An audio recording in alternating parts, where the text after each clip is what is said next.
특히 이 2장은, 오늘 다룰 2장은 왜 유대인이 이방인들과 동일하게 죄인이고 이방인과 차별 없이 하나님의 심판에 처하게 되는지를 밝히고 있습니다. 율법을 알고 자랑하지만 실상 율법을 지키지 않음으로써 무할례자들과 같은 상태에 있다라는 것을 고발하는 거죠.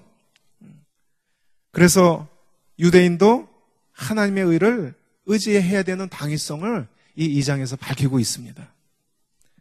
그럼 우리 2장의 문단이 어떻게 구성되어 있는지 한번 살펴보겠습니다. 1절부터 11절은 행위 심판이 유대인이나 헬라인에게나 차별 없이 동일하다라는 것을 말하고 있고요. 12절에서 16절 단락은 유대인이나 이방인이나 동일하게 심판을 위한 판단 아래에 놓여 있다. 그리고 17절에서 29절 단락은 외면적 유대인이 아닌 내면적 유대인이 진정한 유대인, 하나님의 백성이다라는 것을 밝히고 있습니다. 지난주에 다뤘던 1절 그리고 5절의 논의의 핵심은 우리가 다시 한번 돌아본다면은 이방인을 정죄하는 유대인이 같은 상태에 있다는 거예요. 당시 율법을 소유한 언약 백성이라는 정체성이 구원을 보장해주지 못한다는 것을 폭로하는 거예요. 유대인의 어떤 자기 확신을 깨트리는 것입니다. 그래서 하나님의 심판이 유대인이나 이방인이나 차별 없이 그 행한 대로 주어진다는 그 뒤의 단락을 사전 준비시키는 그런 작업을 합니다.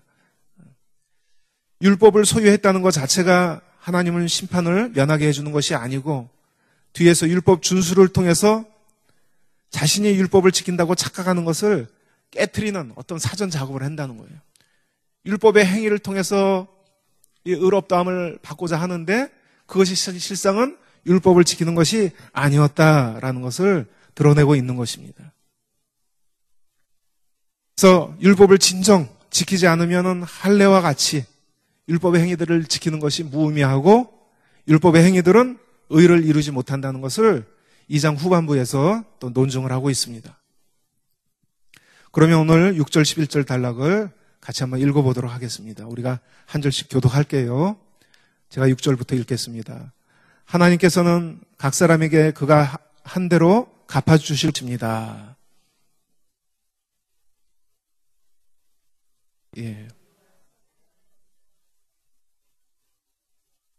이기심에 사로잡혀서 진리를 거스리고 불의를 따르는 사람에게는 진노와 분노를 쏟으실 것입니다.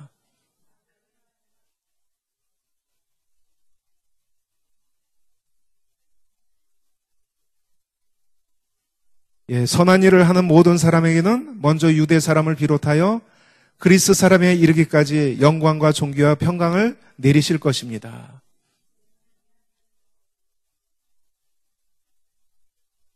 이 행위 심판 부분에 대해서는 담임 목사님이 이 다이아몬드 같은 진리에서 자세히 설명하고 있습니다. 우리가 행위 심판을 알아야 칭의 복음을 바르게 이해할 수 있습니다. 담임 목사님은 이 행위 심판이 칭의의 기틀이 될 뿐만 아니라 놀랍게도 복음의 한 부분이다라는 것을 지적해 주셨어요. 그래서 로마서 2장 16절에 보면 곧 나의 복음에 이른 바와 같이 하나님의 예수 그리스도로 말미암아 사람들의 은밀한 것을 심판하시는 그날이라. 이처럼 복음의 내용의 일부가 되는 행위 심판이 하나님이 최후 심판 때 각 사람을 차별하지 않고 그 사람이 행한 대로 갚는다는 그 내용을 다루고 있어요. 이 행위 심판은 구약과 신약 전체에서 일관되게 경고하고 있는 내용입니다. 이것을 우리가 충분히 인식해야 오늘 본문이 이해되기 때문에 우리가 몇 구절을 구약과 신약의 몇 구절을 살펴보길 원합니다. 먼저 구약에서는 욥기 34편 10절 11절에 보면은요. 그러므로 너희 총명한 자들아 내 말을 들으라. 하나님은 악을 행하지 아니하시며 전능자는 결코 불의를 행하지 아니하시고 사람의 행위를 따라 갚으사 각각 그의 행위대로 받게 하시나니. 또 잠언 24장 12절에서 네가 말하기를 나는 그것을 알지 못하였노라 할지라도 마음을 저울질 하시는 이가 어찌 통찰 못하시겠으며 내 영혼을 지키시는 이가 어찌 알지 못하시겠느냐. 그가 각 사람의 행위대로 보응하시리라. 이걸 보면은 오직 믿음 교리에 길들여진 사람들이 이렇게 질문할 수 있습니다. 그건 구약이죠. 신약은 은혜의 때요, 믿음의 시대입니다. 물론 구원은 하나님의 은혜요, 믿음으로 받는 것입니다. 그렇다고 심판의 근거가 신약에 의해서 바뀌었는가? 그게 아니라는 거죠. 먼저 말씀 자신이신 예수님이 무엇라고 말씀하셨는가? 이게 제일 중요하죠. 마태복음 7장 21절, 우리가 잘 아는 말씀이죠. 나더러 주여 주여 하는 자마다 다 천국에 들어갈 것이 아니요 다만 하늘에 계신 내 아버지의 뜻대로 행하는 자라야 들어가리라.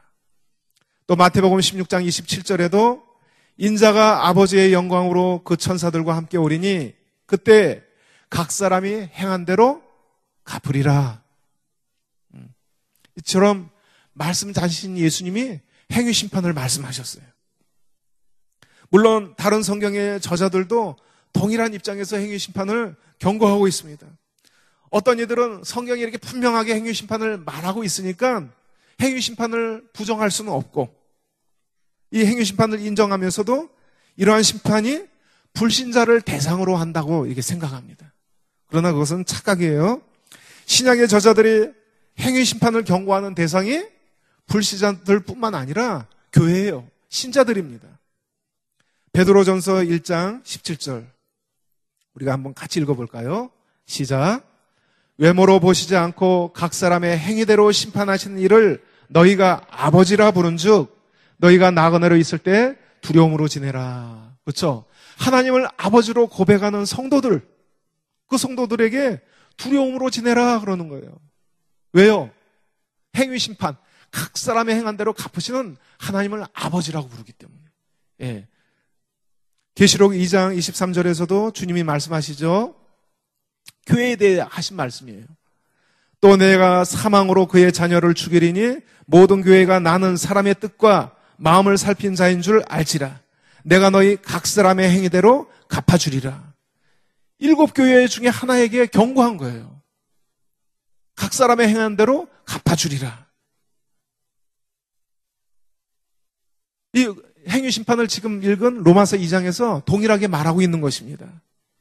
바울이 행위가 아니라 믿음이라고 했으니까 심판은 다르겠지. 근데 사도 바울도 신구약의 다른 저자들과 동일하게 말하고 있는 거예요.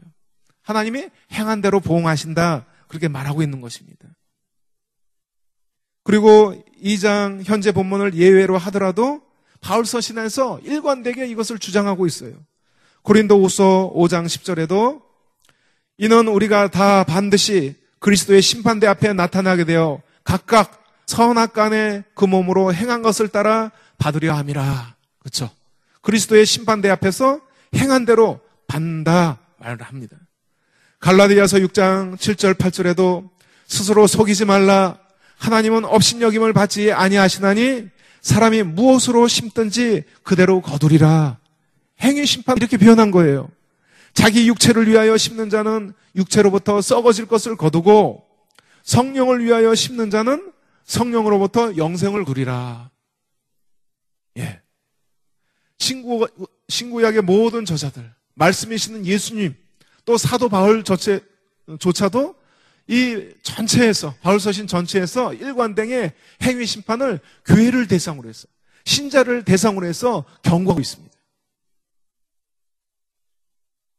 이 행위 심판에 대해서 몇 가지 더 살펴보자면, 첫 번째로 행위 심판은 죄에 대한 심판뿐만 아니라 의에 대한 보상도 포함합니다.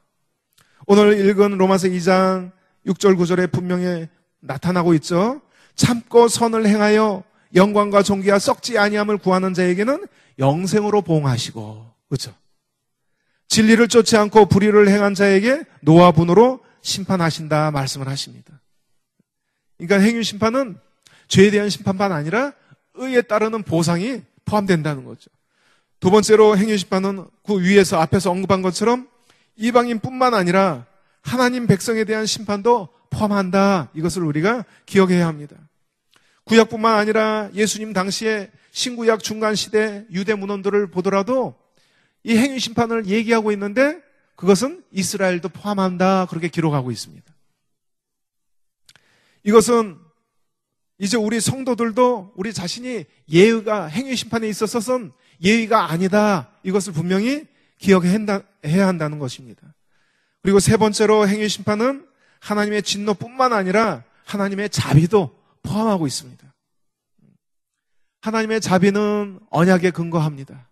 언약 관계에 충실하신 하나님의 의가 나타나는 거예요. 로마서에서 하나님의 의가 나타났다 했죠. 하나님의 이런 인자와 자비는 당신의 성품이에요. 언약 관계에 충실하신 거예요. 그래서 이러한 자비가 신실하게 하나님을 의지하고 믿는 자에게 칭의로 나타나는 거예요. 두려운 심판대, 행위로 심판을 받는 그 심판대에서 신실한 신자들에게 칭의로 나타나는 거예요. 그리스도의 피로 다 씻어주시고 신실하게 산 그 삶에 따라서 너는 의롭다 인정해 주시는 것입니다. 그래서 행위 심판은 하나님의 진노뿐만 아니라 하나님의 자비, 긍휼을 포함하고 있다라는 것을 우리가 알 수 있습니다. 그런데요, 이런 행위 심판과 바울이 행위가 아닌 믿음이라고 가르친 이 가르침을 연결시키는데 어려움을 느낄 수 있습니다. 특히 바울은 행위가 아니라 믿음으로 구원받는다고 증거를 했습니다.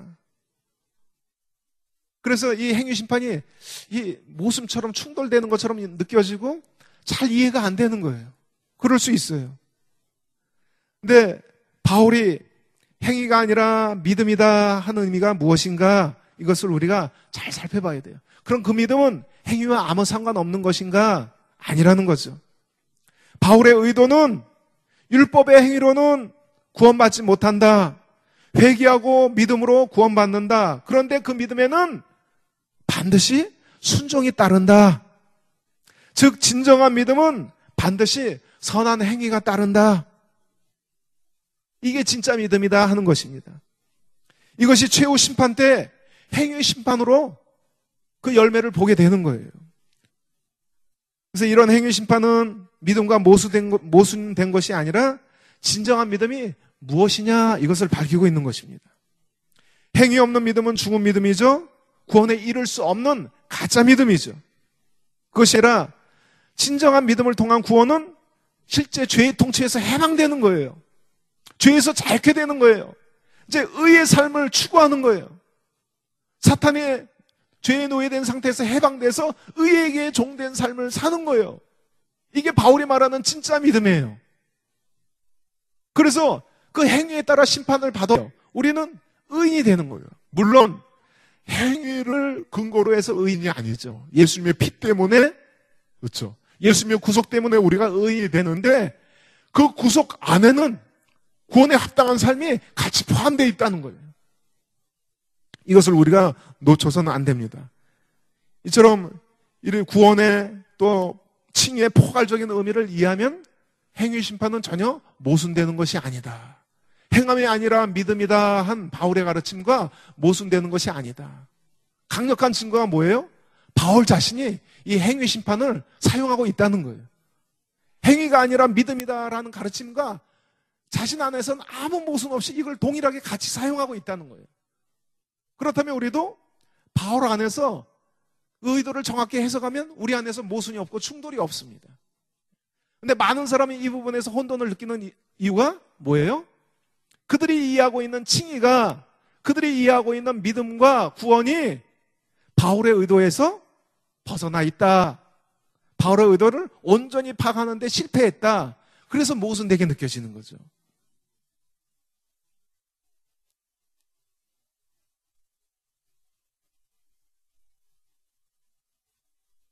이처럼 우리가 거룩함을 온전히 이루고 그리스도의 형상을 닮아가게 하는 구원의 능력이 바울 서신에서는 믿음의 역사로 설명이 되는 것입니다. 이것이 율법의 행위들이 아니라 믿음을 통해서 이루어지는데 그 믿음이 성령의 능력 안에서 이러한 삶을 가능하게 하는 복음의 능력으로 나타난다 하는 것을 강조하고 있는 것입니다. 11절에 보면은 외모로 사람을 취하지 않는다. 하나님은 사람을 차별하지 않는다. 6절에 행위 심판의 또 다른 표현이에요. 같은 내용인데 다르게 표현하고 있는 거예요. 유대인이나 이방인이나 심판에 있어서 구별이 없으시다는 걸 강조하고 있습니다. 유대인은 언약 백성이기 때문에 더 잘 봐주시고, 이방인은 그렇지 않기 때문에 심판하시고 그런 것이 아니라 공평하게 그 행위에 따라 심판하신다 하는 의미입니다.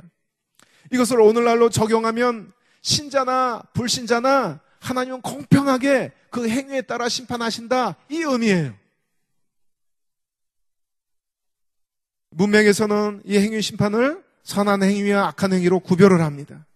선한 행위는 인내로서 선을 행하여 영광과 존귀와 썩지 아니함을 구하는 것. 썩지 아니함, 영생의 다른 표현이에요. 그래서 영광, 존귀, 썩지 아니함, 그 결과가 영생이라고 하죠. 영생을 추구하는 것입니다. 악한 행위는 자신의 이기적인 야망에 따라서 진리에 불순종하고 불의를 따르는 것입니다. 이런 행위에 있어서는 신자든지 불신자든지 차별하지 않고 그 행한 대로 갚으시는 거예요. 참고 선을 행하느냐, 영광과 존귀와 썩지 아니함을 구하느냐, 아니면 개인의 이기적인 야망을 가지고 파당을 형성하고 불의를 쫓느냐, 신자든지 불신자든지 그것에 따라 심판하신다는 거예요. 근데 불신자는 영생을 추구하지 않죠. 그렇죠? 거듭나지 않았기 때문에. 신자들에게 그런 동일한 심판이 적용이 된다는 것을 말씀하고 있습니다. 그리고 다음 단락 12절, 16절 단락으로 넘어가겠습니다. 이 단락을 요약하면은 유대인이나 이방인이나 동일하게 심판을 위한 기준, 그 판단이 적용이 된다라는 것을 밝히고 있습니다. 우리가 12절, 16절 단락을 같이 한번 읽어보겠습니다. 한 절씩 교독할게요. 무릇 율법 없이 범죄한 자는 또한 율법 없이 망하고, 무릇 율법이 있고 범죄한 자는 율법으로 말미암아 심판을 받으리라.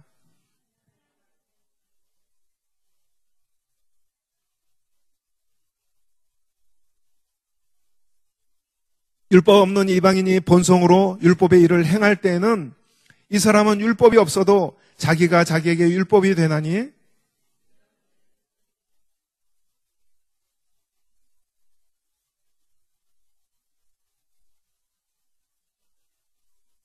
네, 16절 같이 읽겠습니다. 곧 나의 복음에 이른 바와 같이 하나님의 예수 그리스도로 말미암아 사람들의 은밀한 것을 심판하시는 그날이라. 예, 여기까지 계속 이제 행위 심판 단락이죠. 예, 이 부분을 구조, 12절에서 15절까지 구조를 한번 살펴본다면은, 예, 구조를 한번 띄워주시죠. 예. 자, 12절 초반절과 14절, 15절이 같은 내용이에요. 율법 없이 범죄한 자, 이방인이, 예, 율법 없이 망한다. 근데 A-에서는 14절, 15절에서는 율법 없는 이방인이 양심의 증거가 되어 율법의 행위를 나타낸다. 예. 또 B를 이루고 있는 율법이 있고 범죄한 자는 율법으로 말미암아 심판을 받는다. 또 B-13절 율법을 듣는 자가 의인이 아니고 행하는 자라야 의인으로 인정받기 때문이다. 예. 그러니까 14절, 15절에 율법 없는 이방인이 본성으로 율법의 일을 행할 때 이것은 12절을 더 풀어서 설명하는 거예요. 율법 없이 범죄한 자는 율법 없이 망한다. 이거를 풀어서 설명하는 거예요. 그러니까 율법이 있고 망한 유대인들은 그 율법에 의해서 심판을 받는데, 그럼 율법이 없는 이방인들은 어떻게 심판을 받느냐? 율법 없이 망하는데 14절, 15절에서 풀어서 설명을 하면은 그 마음, 양심이 기준이 돼서 그것이 율법이 되어서 그 심판에 대한 판단 기준이 된다라는 것을 밝히고 있습니다. 이 단락에서 율법 없이 범죄한 자가 바로 이방인이죠. 그리고 반대로 율법이 있고 범죄한 자는 당연히 유대인이죠. 그런데 두 그룹이 공통점이 있습니다. 무엇일까요? 오늘 본문에서 동일하게 심판에 대한 판단이 작용이 된다는 거예요. 동일하게 심판이 임한다는 거예요. 그래서 율법을 모르고 범죄한 이방인들은 율법을 몰라도 심판을 받고, 양심에 의거해서, 율법이 있는 유대인은 그 율법에 의해서 정죄를 받는다는 것입니다. 그런데 여기서 바울의 초점은 이방인이 아니라 유대인들의 실상을 고발하는 데 있습니다. 이방인이 심판받는 것을 당연하게 여기는 유대인들에게 율법 없는 자도 심판을 받지만 율법을 자랑하는데 그 율법을 지키지 않는 너희 유대인들도 동일하게 그 율법에 의해서 정죄받고 심판받을 것이다 라는 것을 고발하는 거예요. 그것을 상기시키는 것입니다. 특히 13절 하나님 앞에서는 율법을 듣는 자가 의인이 아니요 오직 율법을 행하는 자라야 의롭다 하심을 얻으리니, 이 13절이 교리에 채색된 사람에게는 이해하기가 참 어려운 내용입니다. 난해 구절이에요. 오직 율법을 행하는 자라야 의롭다 하심을 얻으리니, 로마서에서 칭의를 설명하는 동사 단어가 처음 등장하는 것이 바로 이거예요. 의롭다 하심을 얻으리니. 근데 이것이 당황스럽습니다. 왜요? 바울은 율법의 행위가 아니라 믿음으로 구원받을 수 있다고 했는데 여기서는 오히려 13절에서는 율법을 행해야 의롭다고 인정받을 수 있다고 말씀하기 때문입니다. 그래서 이 부분에서 많은 사람들이 당황해야 합니다. 그래서 일부 학자들은 이 13절의 내용을 여기서 말하는 의를 가상의 의 또는 이론상의 의라고 표현합니다. 실제 율법으로 의롭다함을 받을 수 있다면 왜 바울이 율법의 행위로 칭의가 안 된다고 했겠느냐? 뒷장부터 말하고 있는 바울의 가르침과 정면 충돌하기 때문에 이 의를 가상의 의, 이론상의 의 또는 원칙론적인 주장 이렇게 말을 합니다. 그러나 2장의 이 단락이 행위심판 문맥이라는 것을 우리가 기억해야 돼요. 가상의 의를 다루는 것이 아니라 이론상의 의를 다루는 게 아니라 실제 그 행한 대로 갚으시는 행위심판을 다루고 있는 문맥이에요. 하나님이 유대인이나 이방인이나 차별하지 않고 그 행위대로 심판하신다는 진리를 전하고 있습니다. 그리고 13절은 이 난해 구절이라 여기 전에 13절이 왜냐하면 접속사로 시작돼요. 이거는 12절 하반절과 연결되어 있다는 것을 보여주고 있는 거예요. 그래서 12절과 13절을 연결해서 우리가 읽는다면은 무릇 율법 없이 범죄한 자는 또한 율법 없이 망하고 이방인이죠. 근데 13절에 왜냐하면이 이 후반절 유대인들에 대한 거예요. 무릇 율법이 있고 범죄한 자는 율법으로 말미암아 심판을 받으리라. 왜냐하면 율법이 있고 범죄한 자는 율법으로 말미암아 심판을 받으리라. 왜냐하면 하나님 앞에서는 율법을 듣는 자가 의인이 아니요 오직 율법을 행하는 자라야 의롭다 하심을 받기 때문이다. 이해가 되시죠? 예. 율법이 있고 범죄한 자가 율법에 의해 심판받는 이유를 이 13절에서 표현하는 거예요. 율법을 소유하고 있으면서도 율법을 자랑하면서도 율법에 대한 지식이 있으면서도 유대인이 심판받는 이유는 하나님 앞에서는 율법을 듣는 자가 의인이 아니고 율법을 행하는 자라야 의롭다고 인정받기 때문이다. 그렇게 설명하고 있는 거예요. 이것은 로마서 2장 1절부터 기술한 내용, 내가 핑계치 못할 것은 남을 판단하는 것으로 네가 너를 정죄함이니 판단하는 내가 같은 일을 행함이니라. 이것을 압축해서 표현한 것이고, 또 뒷단락 아직 나가진 않았지만 17절에서 29절에서 이 내용을 다시 구체적으로 더 풀어서 설명하고 있는 거예요. 뒷단락에서는 율법을 자랑하고 율법에 대한 지식이 있고, 그렇지만은 이 유대인이 정작 율법을 지키지 않아서 하나님의 이름이 이방인 중에서 모욕을 받는도다 고발하고 있는 내용이에요. 근데 학자들이나 많은 이들이 이 구절에서 혼동을 경험하는 이유가 이 구절의 내용이 바울이 제시한 칭의의 가르침과 모순되는 것처럼 충돌되는 것처럼 보이기 때문이에요. 바울은 분명히 율법의 행위가 아니라 믿음으로 의롭다함을 얻는다고 했는데 여기서는 율법을 행해야 의롭다함을 받는다 하기 때문에 바울의 다른 데의 주장과 정면 배치되는 그런 표현처럼 보이기 때문에 이 부분에서 학자들이 고심을 하게 되고 어려움을 느끼게 되고 혼돈을 느끼는 거예요. 그래서 돌파구를 찾은 것이 뭐예요?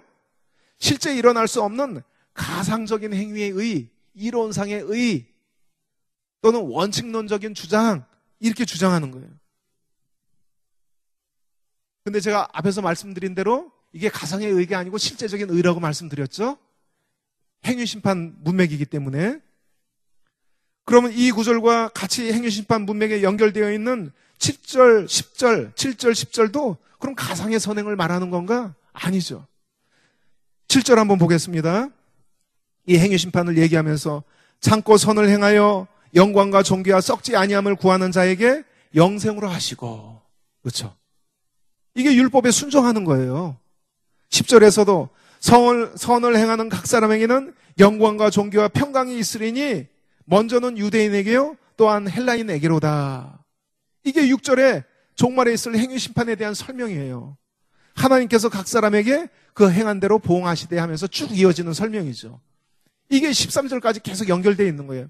그럼 이 모든 게 가상의 의란 말인가? 아니죠. 그럼 행위심판 자체가 가상이에요? 아니죠.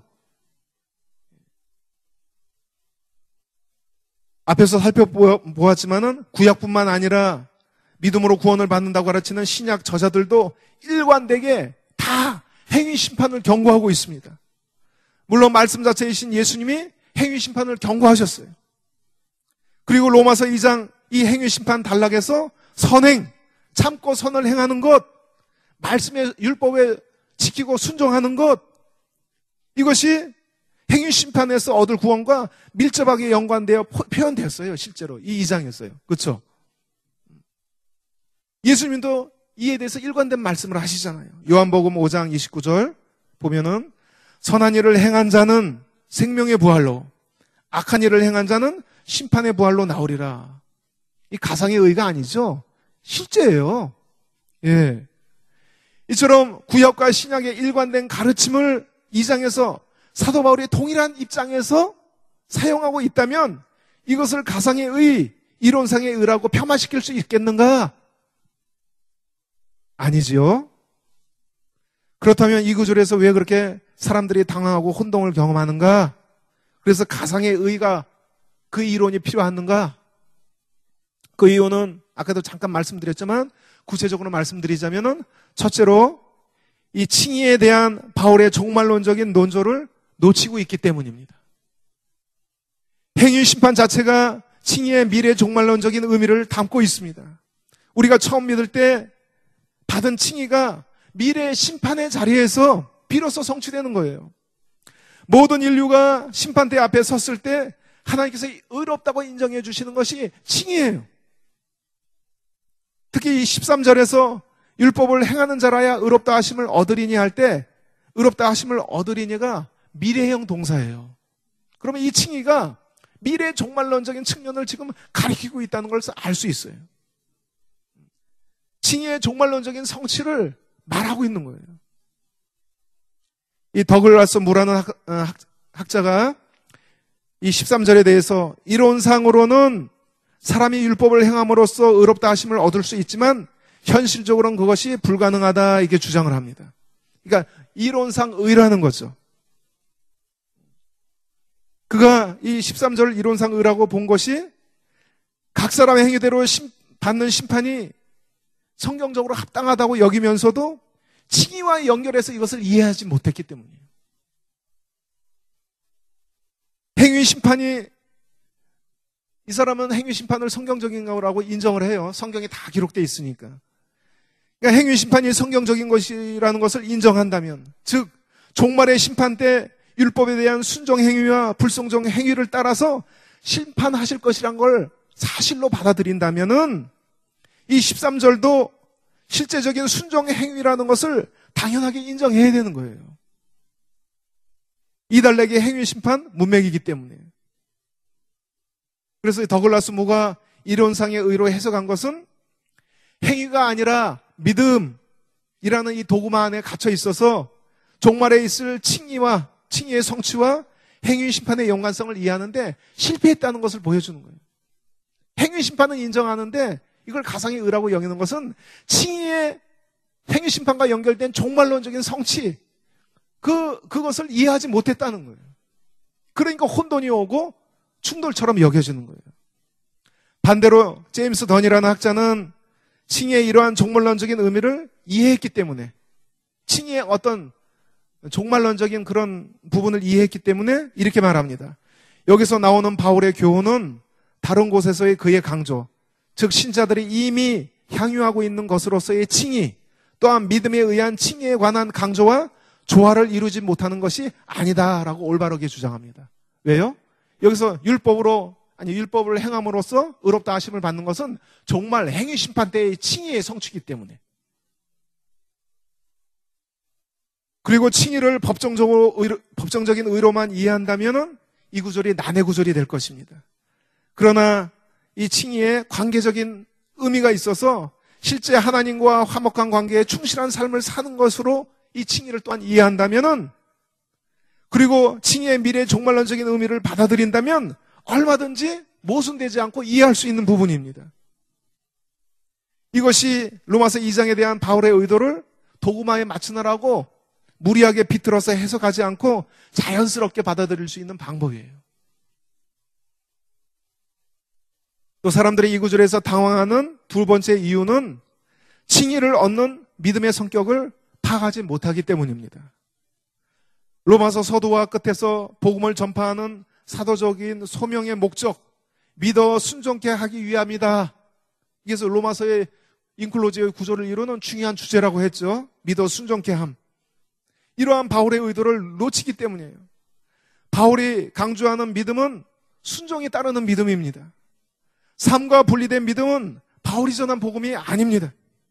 근데 많은 이들이 이 칭의와 연관된 믿음을 교리적으로, 사변적으로 여기기 때문에 믿음과 칭의가 함의하고 있는 순종하는 삶, 선한 행위의 삶을 놓치게 되는 거예요.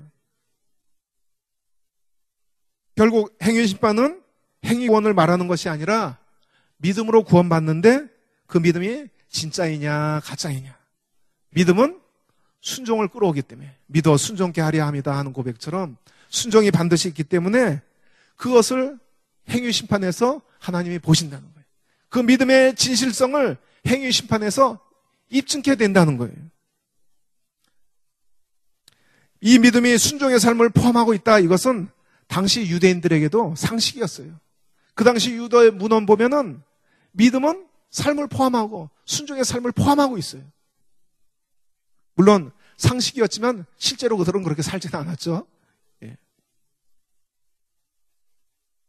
그래서 이 로마서 2장 13절은 앞구절 12절과 연관되어서 유대인이 율법을 자랑하지만 율법에 순종하지 않았음을 고발하는 것입니다.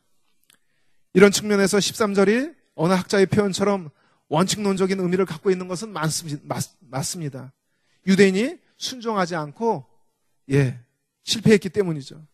그렇다고 이것을 가상의 의, 이론적인 의라고 표현하는 것은 적절하지 않습니다. 실제 삶을 요구하고 있는 문맥이기 때문에 율법이 믿음의 반제로 사용되었다고 해서 율법 준수에 대한 구약의 강조점을 무시하고 다 가상의 의라고 여길 수는 없는 것입니다. 실제 구약에서 하나님은 율법에 대한 순종을 실제적으로 요구하셨어요. 그리고 경건한 하나님의 사람들은 믿음을 통해서 그러한 삶을 살았습니다. 신약에 와서도 예수님은 예수님의 율법, 그리스도의 율법을 제자 공동체가 순종하기를 요구하셨어요.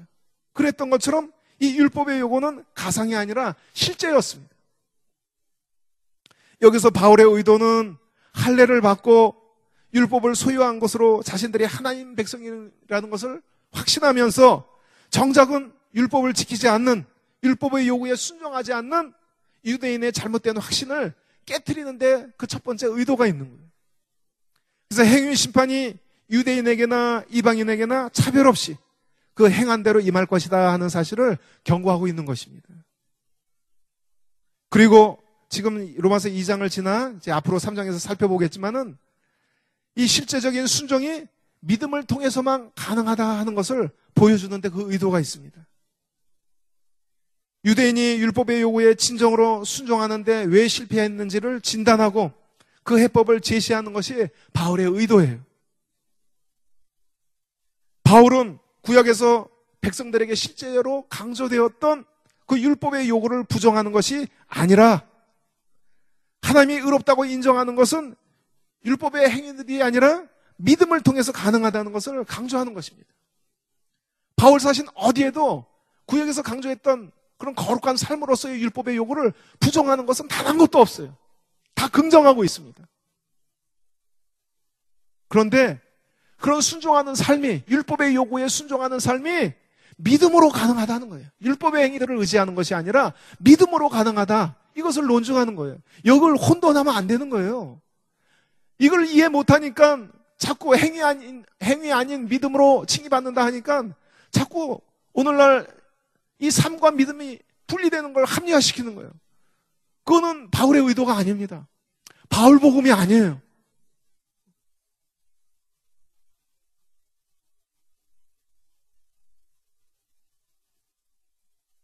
그래서 바울은 복음을 통해서 믿어 순종케 하려 한다는 소명을 언급하는 것입니다. 율법에 대한 순종을 어디서도 바울은 반대한 적이 없습니다.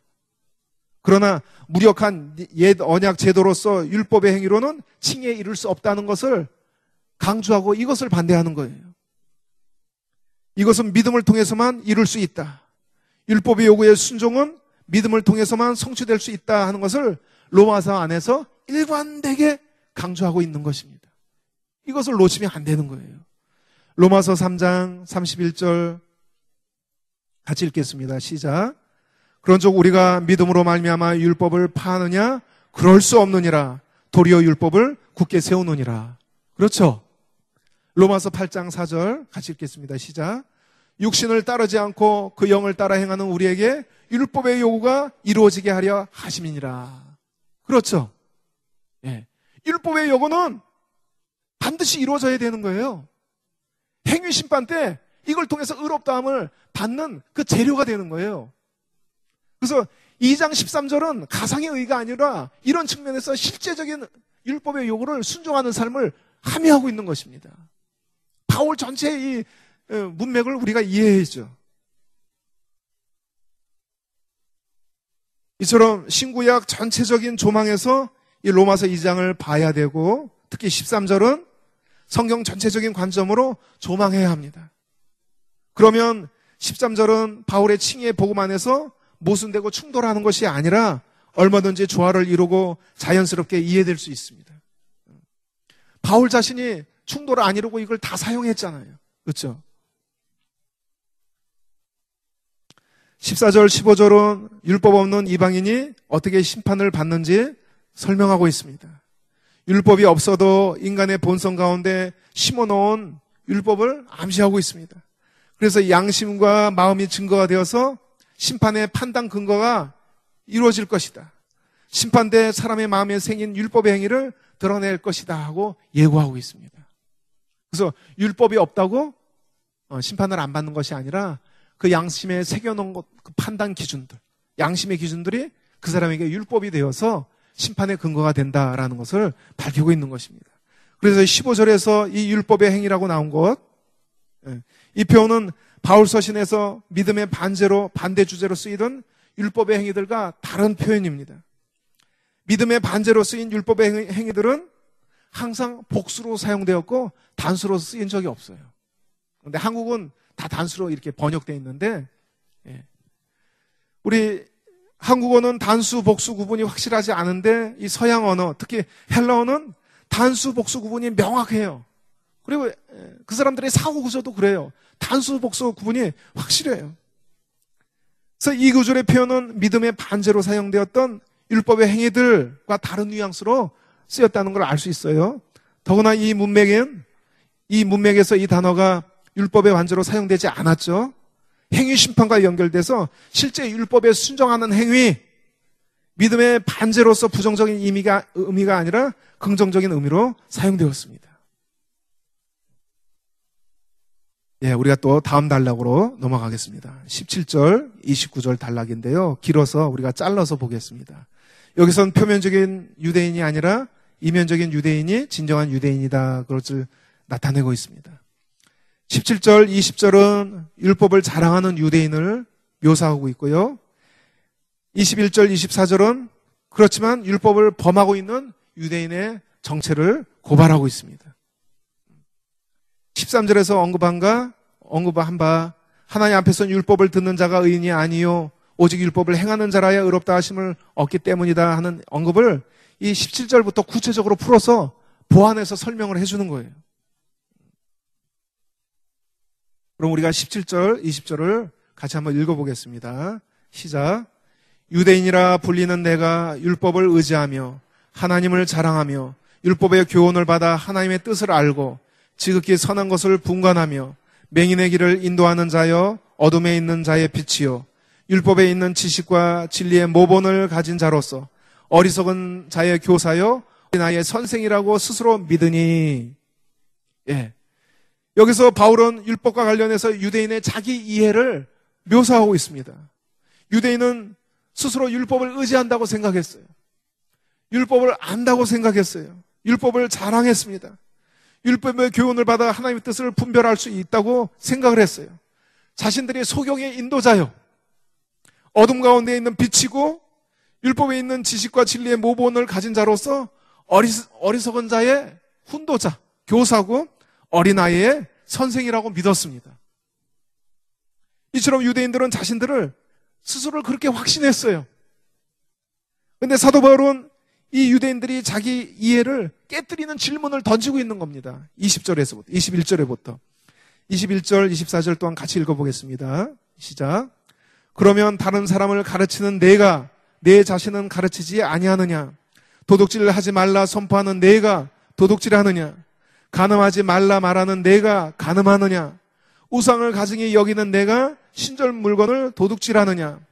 율법을 자랑하는 내가 율법을 범함으로 하나님을 욕되게 하느냐? 기록된 바와 같이 하나님의 이름이 너희 율법을 듣는 자가 의인이 아니고 율법을 하나님 앞에서는 행하는 자의 의인이라 칭함을 받는다 하는 것을 여기서 더 구체적으로 이렇게 설명을 하는 겁니다. 율법을 알고 율법을 자랑하고 또 율법을 가르칠 수 있는 풍성한 지식이 있는데 실상은 그 율법을 지키지 않았다는 거예요. 율법을 행하지 않았다는 거예요. 이 질문을 통해 자신을 진단하라고 도전하는 것입니다. 이 진단을 통해서 바울은 유대인이 회개하고 복음에 바르게 올바르게 반응하기를 원했습니다. 이 질문을 통해 알 수 있는 것이 무엇인가? 유대인이 율법을 자랑하고 율법에 대한 지식이 있고 진리를 가르칠 수 있는 자라고 여겼지만 실제로는 율법을 지키지 않았다는 것을 본인이 깨닫길 원하는 것입니다. 사람들이 몰라요. 그렇죠. 자기가 다 알고 있으니까 그게 자기라고 착각해요. 당시 유대인들도 똑같아요. 어둠 가운데 빛이라고 여겼어요. 율법을, 토라를 이 어린 아이 때부터 암송합니다. 이렇게 우리 서당에서 글 배울 때 앞뒤로 하잖아요. 유대인들도 동양문화권이라 그런지요. 앞뒤로 이렇게 흔들면서 토라를 암송합니다. 우리 옛날에 사서삼경을 그렇게 독파했잖아요. 공자왈 맹자라면서 이렇게 하면서. 그런데 유대인들도 똑같아요. 이렇게 하면서 막 암송해요. 그리고 라삐로부터 그 가르침을 어려서부터 받는 거예요. 귀가 아프게 듣는. 그러니까 본인이 자신을 어떻게 이해하고 있는 거예요. 토라를 가진 자, 하나님의 율법을 아는 자, 율법을 자랑하는 자, 율법을 가르칠 수 있는 자, 소경을 인도해야 할 교사, 영적인 어린아이를 가르칠 선생, 자신들을 이렇게 이해하고 있는데 사도 바울이 그게 아니다. 깨달으라. 그런 너희들이 실제 율법을 지키고 있느냐? 마음에서 도둑질하지 말라고 가르치는데 실제 네 마음에 탐욕이 있다. 간음하지 말라고 가르치는데 네 마음에 음란이 있다. 성전의 물건을, 우상을 싫어하면서도 성전의 물건을 탈취하고 있다. 그걸 폭로하고 있는 거예요. 네 실상을 제대로 봐라. 폭로하고 있는 것입니다.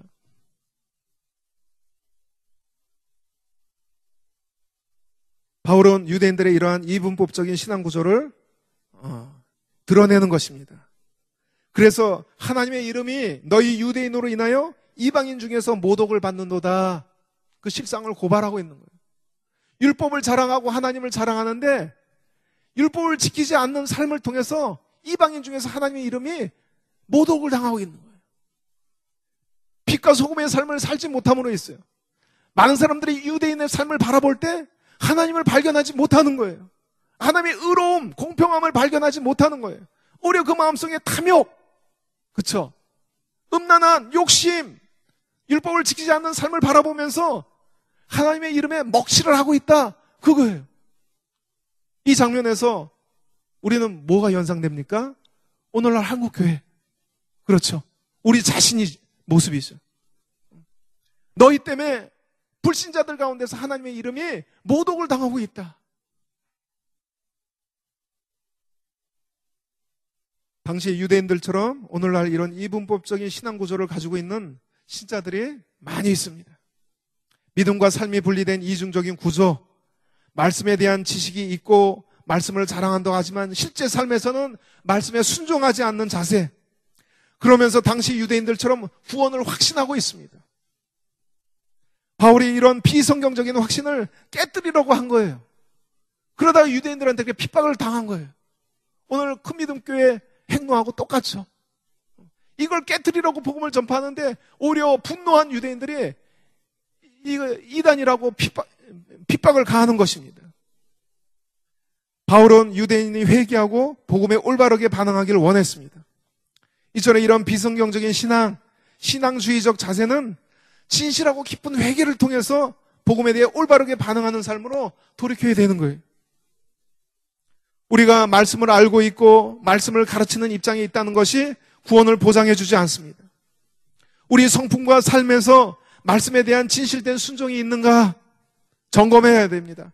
바울이 유대 그리스도인들에게 유대인들에게 질문했던 그 질문을 우리 자신에게 스스로 해야 합니다.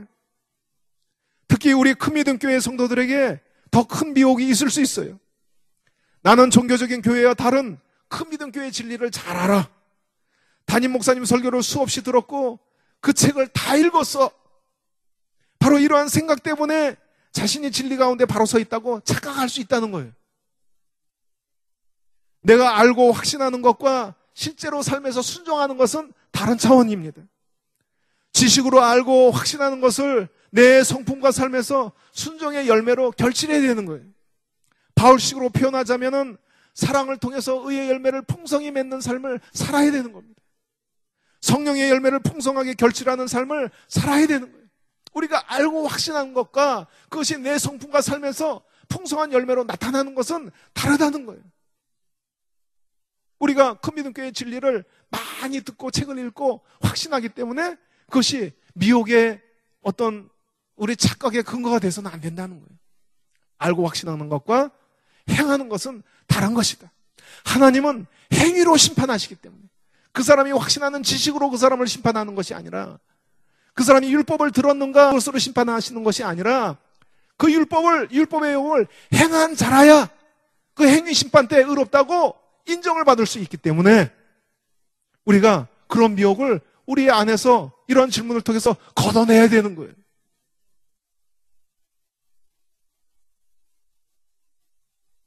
(16절에서)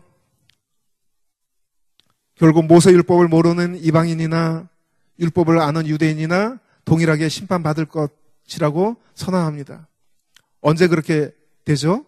16절에 의하면 사람들의 은밀한 것을 심판하시는 그날이라. 하나님께서 사람들의 은밀한 것, 감춰진 것을 심판날 드러내실 것입니다. 심판날까지는 감춰져 있는 것들입니다. 은밀한 것. 그래서 은밀한 거예요.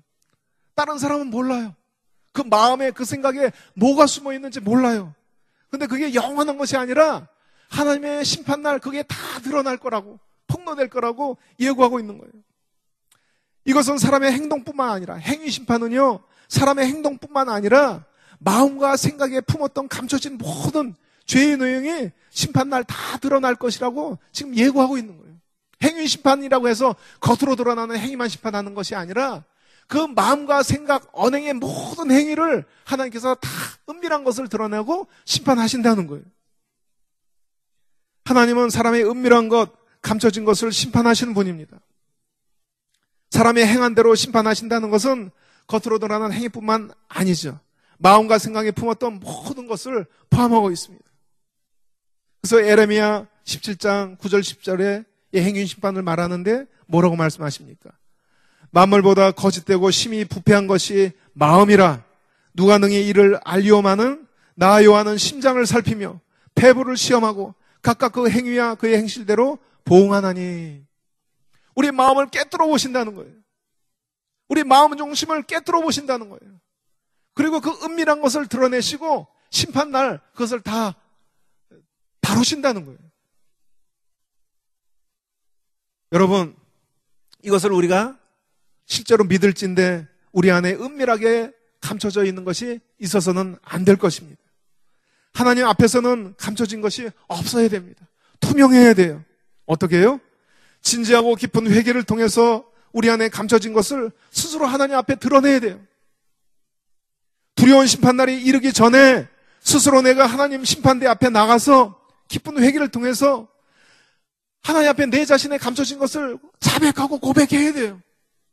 그래서 하나님 앞에서는 내 안에 감춰진 것이, 은밀한 것이 있어서는 안 된다는 거예요. 그리고 하나님 앞에 심판대에 나가서 은혜를 구해야 돼요. 하나님 판단에 스스로를 겸손하게 내어 맡기는 시간이 우리에게 필요합니다. 왜냐하면 어떤 은밀한 것들은 우리 자신조차도 인식하지 못할 수 있기 때문에 그렇습니다. 우리 양심이 무뎌져서 스스로의 능력으로는 인식하지 못하는 감춰진 것들이 있기 때문에 그렇습니다. 우리는 자기중심성이 너무나도 강해서 스스로를 판단하고 스스로를 심판할 수 있는 객관성을 결여하고 있습니다. 대부분 나도 모르는 사이에 내 자신을 합리화시키고 정당화시킵니다. 이게 바로 자아예요. 자기중심성이 그만큼 사실을 왜곡시키기 때문에 그렇습니다. 몇 년 전에 철야 기도를 하고 있는데 문득 조용하는 음성이 저를 놀라게 했습니다. 제가 놀란 이유는 그 음성이 저를 향한 하나님의 진지한 질문이었기 때문입니다. 기도하고 있는데 제 심령에 들리는 음성이 이것입니다. 아들아, 너는 내게 진실된 자이냐? 너는 내게 진실되냐? 저는 이 질문이 기쁘지 않았습니다. 이 질문 자체가 제 안에 문제가 있는 것처럼 느껴졌기 때문이에요.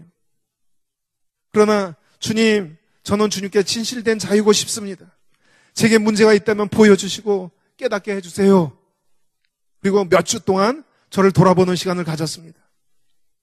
그런데 이 질문에는 하나님의 아픔이 깃들어 있습니다. 아들아, 너는 내게 진실된 자냐? 이어서 들리는 음성이 많은 나의 자녀들이 내게 진실되지 못하다. 이 질문이 처음 저한테 들렸을 때는 기쁘지 않았고 염려스럽고 고민스럽고 당혹스럽지만은 그 몇 주간의 기간이 제게 은혜의 시간들이었습니다. 제 안에 순수하지 못한 감춰진 것들, 은밀한 것들이 제 눈앞에서 성령의 조명으로 드러나고 하나하나 제거되는 은혜의 시간들이었어요. 그것이 비록 제게 부대끼고 힘든 시간이었지만 그게 그 자체가 은혜였어요. 그래서 우리는 하나님의 빛 가운데로 나가야 됩니다. 그 빛 가운데 모든 어둠이 드러나기 때문입니다. 하나님의 빛이 내게 비춰질 때 감춰진 것들이 적나라하게 드러나기 때문입니다. 이것이 하나님의 은혜예요. 그래서 우리는 다윗처럼 이 은혜를 구해야 되는 거예요. 시편 51편 23절 24절에 다윗이 이렇게 기도했습니다. 하나님이여 나를 살피사 내 마음을 아시며 나를 시험하사 내 뜻을 아옵소서. 내게 무슨 악한 행위가 있나 보시고 나를 영원한 길로 인도하소서. 우리가 이 시간 같이 기도하기를 원합니다. 우리 뒷구절이 남아있는데 이걸 하면 또 시간이 너무 많이 걸릴 것 같아서 오늘 이제 여기서 마무리하고 기도하는 시간을 갖도록 하겠습니다. 우리가 우리 자신을 돌아보기를 원합니다. 바울은 복음을 전하면서 믿어 순종케 하려 함이라고 말했습니다. 나의 믿음이 하나님 앞에 진실된 믿음입니다. 진정 하나님을 사랑하고 또 영혼들을 사랑하는 믿음입니다. 의의 열매를 맺는 믿음입니다. 내 마음 중심에 진정 하나님께 진실된 사랑을 드린다고 말할 수 있습니다. 내 마음의 동기가 다 전부 하나님 앞에 순수하고 깨끗한 것들입니다. 하나님 나를 보여주시옵소서. 내 자신도 모르는 것들, 신앙의 이름으로 합리화되어 있는 것들, 성경 구절들로 위장되어 있는 내 안에 부패한 것들을 하나님 드러내 주소서. 내 자아는 때때로 성경 구절을 통해서 내 자신을 합리화시키고 하나님의 이름으로 내 자신을 정당화시켜도 하나님이 보실 때 그것이 정당한 것이 않은 경우가 있습니다. 그것이 하나님 보실 때 죄일 경우가 있습니다. 그것이 자기 중심일 경우가 있습니다. 하나님 이것을 보여주시옵소서. 하나님 이것을 보여주소서. 우리 모두가 신자나 불신자나 행한 대로 하나님 앞에 설 것입니다. 하나님 마음에 감춰진 은밀한 것들이 심판날 다 드러날 것입니다. 나의 생각, 나의 마음에 있던 뜻, 모든 것들, 나의 말, 나의 행동 모든 것들이 하나님 심판대 앞에 설 것입니다. 주님, 우리의 믿음이 바른 믿음이 되게 하여 주시옵소서. 주님, 우리의 믿음이 하나님 앞에 인정받는 믿음이 되게 하여 주시옵소서. 주님의 보혈을 의지합니다. 우리를 의롭다 하시는 주님의 구속의 능력을 의지합니다. 주님, 우리를 새롭게 하여 주소서. 내 안에 성령의 능력으로 새롭게 하여 주소서. 이 시간 우리가 회개를 결단합니다. 주님의 말씀을 따를 것을 결단합니다. 율법의 요구를 우리 안에 성취할 것을 결단합니다. 외형적인 행동으로 뿐만 아니라 하나님 내 마음으로 하나님의 말씀을 지킬 것을 결단합니다. 하나님, 칭의는 법정적인 의도 있지만은 관계적인 의가 있습니다. 하나님 바른 관계 가운데 우리가 서 있길 원합니다. 주여, 우리가 종말의 그때 하나님 앞에 의롭다 인정을 받는 하나님 그날까지 믿음 안에서 우리 자신을 지켜나가길 원합니다. 하나님 은혜 베풀어 주시옵소서. 은혜 베풀어 주시옵소서. 주님 앞에 진실된 사람이 되길 원합니다. 우리의 믿음이 진실된 믿음이 되길 원합니다. 주님에 대한 사랑이 진실된 사랑이 되길 원합니다. 하나님을 이용하는 것이 아니라 하나님을 진실되게 사랑하는 자 되길 원합니다. 우리의 사랑이 진실되고 순수한 사랑이 되길 원합니다. 우리의 믿음이 신실한 사랑이 되길 원합니다. 주님, 우리 안에 감춰진 것을 보여주시옵소서. 하나님, 내 안에 감춰진 것을 보여주시옵소서. 하나님께 기쁨이 되길 원합니다. 주님 앞에 기쁨이 되길 원합니다. 하나님, 주의 조명으로 우리를 밝혀주시옵소서. 은총과 강구의 영을 부어주시고 회개의 마음을 부어주시옵소서. 하나님, 주님이 원하시는 그 자리에 우리가 서 있길 원합니다. 주님이 찾으시는 그 자리에 진실된 자로 서 있길 원합니다. 하나님이 부르실 때 하나님 진실된 사랑으로 하나님께 반응하는 자 되길 원합니다. 주님, 우리 마음을 새롭게 하여 주소서. 우리 마음을 새롭게 하여 주소서. 우리 자신을 돌아봅니다. 바울이 했던 질문을 우리 자신에게 하나님 해보길 원합니다. 주님, 이 시간 우리를 밝혀주시옵소서. 주의 거룩한 조명으로 우리를 밝혀주시옵소서. 주님, 우리를 새롭게 하여 주시옵소서. 진리의 말씀으로 내 마음과 생각에 새겨놓기를 원합니다. 하나님 그 말씀에 떨며 우리가 반응하기를 원합니다. 주님은 하나님을 경외하는 자로 서길 원합니다. 하나님을 진실되게 사랑하는 자로 서길 원합니다. 신실한 믿음의 하나님 사람으로 서길 원합니다. 하나님의 기쁨이 되길 원합니다. 주의 능력을 의지합니다. 주님의 긍휼을 의지합니다. 하나님의 자비하심을 의지합니다. 주님, 우리를 날마다 새롭게 하여 주시옵소서. 진리의 빛으로 우리의 갈 길을 인도하여 주시옵소서. 주님, 우리를 날마다 새롭게 하여 주소서. 우리를 새롭게 하여 주소서. 우리를 고쳐 주시옵소서. 주님, 주님의 은혜가 필요합니다. 주님의 은혜가 필요합니다. 마음을 다하고 목숨을 다하고 뜻을 다하여 진실되게 하나님을 사랑하는 자 되게 하여 주소서. 하나님, 또 우리가 다른 교우들에게 진실된 자로 서게 하여 주시옵소서. 하나님, 역사하여 주시옵소서. 역사하여 주시옵소서. 주님의 빛으로 채워주시고 주의 임재로 우리 안에 가득 채워주시옵소서. 주님이 전부입니다. 주님이 전부이십니다. 주님이 우리의 목적이 되길 원합니다. 내가 추구하는 진정한 목적이 주님이 되길 원합니다. 주님이 수단이 아니라, 우리에게 수단이 아니라 주님이 우리에게 진정한 목적이 되길 원합니다. 진실된 사랑이길 원합니다. 진실된 믿음이 되길 원합니다. 주님, 역사하여 주시옵소서. 역사하여 주소서. 이 시간 보혈을 의지하여 주님 보좌 앞으로 나아갑니다. 은혜의 보좌 앞으로 나아갑니다. 이 시간 주님의 피를 의지하여 나의 죄를 씻기시고 사하시는 그 긍휼과 은혜를 의지하여 주님 보좌 앞으로 나갑니다. 때를 따라 돕는 은혜를 얻기 위하여 하나님 거룩한 그 임재의 보좌 앞으로 나가길 원합니다. 하늘의 지성소로 지금 들어가길 원합니다. 주님, 우리를 이끌어 주소서. 우리의 영을 이끌어 주시옵소서. 하나님 그곳에서 하나님의 영광을 대면하게 하여 주시옵소서. 우리를 사랑하시고 그 영광을 대면하게 하여 주시옵소서.